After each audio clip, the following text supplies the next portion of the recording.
हरे कृष्ण रामकृष्ण हरी सर्वांचं स्वागत आहे एका नव्या व्हिडिओमध्ये। या व्हिडिओत मी आपल्या सर्वांसमोर अत्यंत महत्त्वपूर्ण विषयावर चर्चा करणार आहे। तो विषय असा आहे की प्रत्येक पंधरवाड्याला एक एकादशी येते आणि त्या एकादशीबद्दल अनेकांच्या मनात वेगवेगळे प्रश्न असतात आणि एक प्रश्न तर सारखा असतो प्रत्येकाला, तो म्हणजे काय खायचं आणि काय नाही खायचं। आता यावर मी आजपर्यंत बोललो नव्हतो, तर मी आज तुम्हाला सविस्तर माहिती देणार आहे। होऊ शकतं हा व्हिडिओ मोठा बनेल, तर 2 भाग होतील किंवा एकही भाग होऊ शकतो। तर शेवटपर्यंत नक्की बघा, कारण इतरत्र तुम्हाला असा व्हिडिओ भेटणार नाही। त्याचं कारण आहे की मी एकादशीवर तर ग्रंथ लिहिलाच आहे, एकादशी प्रताप। ज्यांनी घेतला त्यांनी वाचलं असेल, पण ज्यांनी नाही घेतला तर त्यांच्यासाठी हा व्हिडिओ आहे। त्याच्यातला एक विषय मी तुमच्यासमोर मांडत आहे, जो म्हणजे काय खायचं आणि काही नाही खायचं। ओके, तर जगद्गुरू संत तुकोबाराय काय म्हणतात बघा एकादशीबद्दल, की 15 दिवसा एक एकादशी कारे न करशी व्रत सार। 15 दिवसात एक एकादशी रे बाबा, मग तू हा व्रतांचा सार असणारी एकादशी का करत नाही? काय अडचण आहे तुला? भूक लागते का? काय अडचण आहे का? तर तुकोबाराय काय म्हणतात की काय तुझा जीव जातो एक दिशे, का एक दिवस न खाल्ल्याने किंवा कमी खाल्ल्याने का तुझा जीव जातो का? फराळाच्या मिसे धनी घेशी, काय होतंय तुला? एक दिवस थोडं कमी खा, म्हणजेच अन्नपान करू नका, तुम्ही फराळ घेऊ शकता।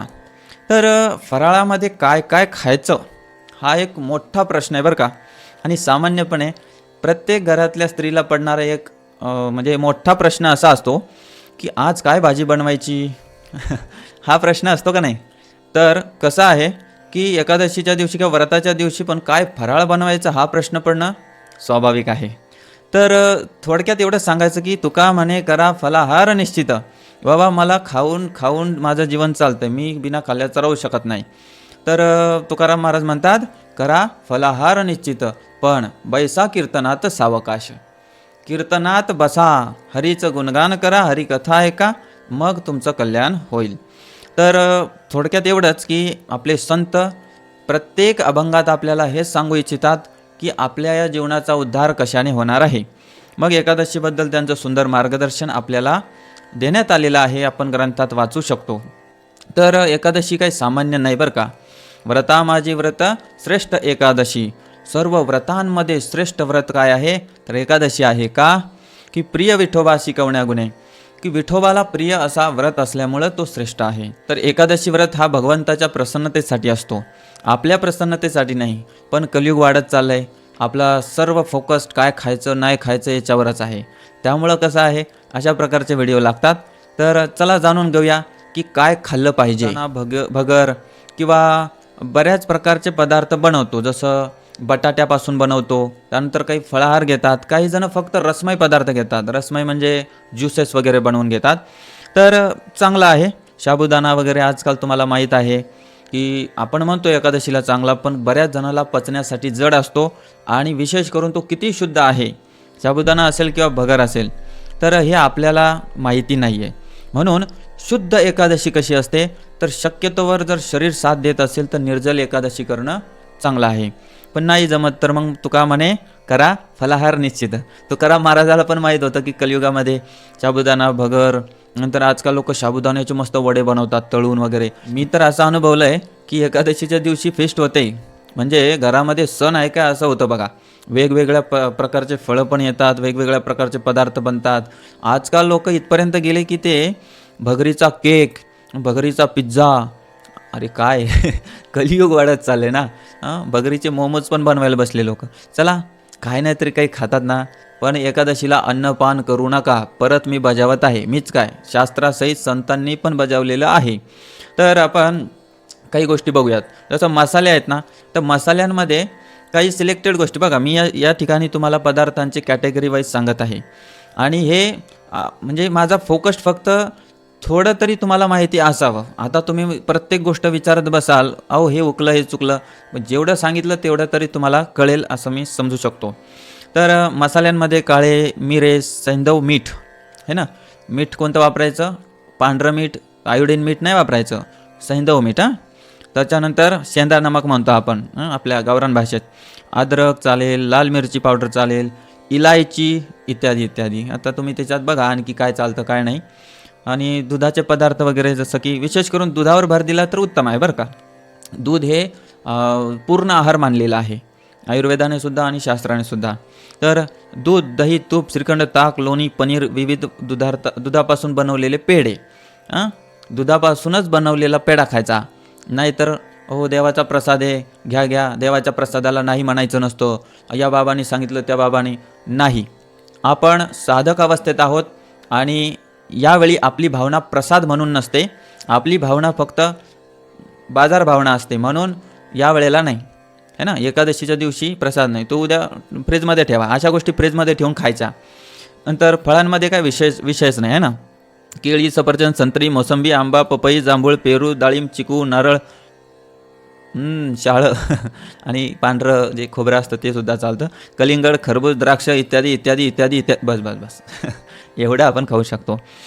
फळभाज्यांमध्ये बटाटे, रताळे, काकडी, गाजर, लिंबू, भोपळा, मिरची इत्यादी इत्यादी. बस ठीक आहे ना, एवढं ठीक आहे. अहो मला सांगा, मी एवढं जर सांगून झालं तर हे आपल्या महिन्याचं बाजार असतो. मी एकादशीला काय आहे एवढं थोडी खातो आपण, तरी सांगून देतो. शिंगाड्याचं पीठ, राजगिऱ्याचं पीठ, भगरीचं पीठ, तेलामध्ये शेंगदाण्याचं तेल, काही तेल चालत नाहीत बरं का. आता सोयाबीनचं तेल तुम्ही वापराल, पाम तेल तुम्ही वापराल तर ते कसं चालेल बरं. एकादशीला त्या गोष्टी चालत नाही, ते कडधान्यापासून बनतं है ना. तर विशेष करून तूप वापरायचं, गाईचं तूप. काय होत नाही एक दिवस खाल्ल्याने, आपलं जर वर्षभर नाही खाऊ शकत तर बदाम तेल चालतं, नारळ तेल चालतं. दक्षिण भारतामध्ये नारळापासून, खोबऱ्यापासून बनलेलं तेल खाण्यासाठी पण वापरतात. महाराष्ट्रामध्ये मोस्टली लोक फक्त केसालाच वापरतात है ना, पण असं नाही आहे, खातात पण ते. तो आपला आपला विषय आहे. आणखी काही जर तुम्हाला माहीत असेल तुम्ही कमेंट्समध्ये टाका, काय हरकत नाही. गोड पदार्थामध्ये, गोड पदार्थ कसे आपली लगेच भूक भागवतात, कारण त्याच्यात ग्लुकोज वगैरे असतं ना, म्हणून. तर साखर वगैरे, पण पांढरी साखर घातक असते, पिवळी साखर घ्या दाणेदार, जाड जाड. गूळ अतिशय उत्तम, याला ना नैसर्गिक पेढा म्हणतात गुळाला. खजूर एकदम बेस्ट, खजूर खा. खजूर खाल्ले ना तुम्हाला भरपूर शक्ती मिळते. आणि खव्याचा पेढा, खवा पेढा दुधाचाच, भेसळयुक्त नाही. शक्यतोवर ट्राय करा, भेसळ असलेलं खाऊच नका, नाही तर तुमची एकादशी कशी राहील. नंतर ड्रायफ्रुट्समध्ये बापरे बाप, दणकावून एकादशी बरं का आता. काजू, बदाम, अंजीर, पिस्ता, मनुका, शेंगदाणे, गूळ, खारीक, खोबरे, अक्रोड, बापरे बापरे. बस बस खा खा खा. आणि मीठ तर तुम्हाला मी सांगितलंच आहे, शक्यतोवर घरातलं वापरलेलं मीठ सारखं वापरतो ना आपण, ते घ्यायचं नाही.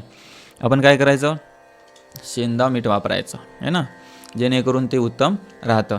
तर बघा, मी भरपूर गोष्टी सांगितल्या. आता याच्यापैकी ज्याच्याकडे शॉपिंग करायला भरपूर पैसे, ते विकत आणा, त्याच्यात थोडंफार का. आता मी माझं वैयक्तिक काय करतो, 12 वाजेपर्यंत निर्जलच करतो आहे ना, निर्जल उपवास करायचा. त्याच्यानंतर जमलंच तर थोडं, मला तर बऱ्या गोष्टी आवडत नाही, फलाहार करायचं मस्त. आणि क्वचित एखादा पदार्थ बनवला घरात तर खायचा, नाही तर जयरामजी की. खाण्यावर अधिक भर देणे म्हणजे त्या उपवासात मन नाही आहे. भगवंताच्या प्रसन्नतेसाठी जगत नाही आपण, आपल्या प्रसन्नतेसाठी जगतोय असं होतंय. तरी ज्यांना जमत नाही त्यांच्यासाठी दिलेलं होतं. तर आता अतिशय महत्त्वाचा विषय सांगतो की खाण्यामध्ये काय टाळायचं. दिसायला सारखंच असतात त्या गोष्टी, पण या टाळायच्या नाही, याने उपवास तुटतो.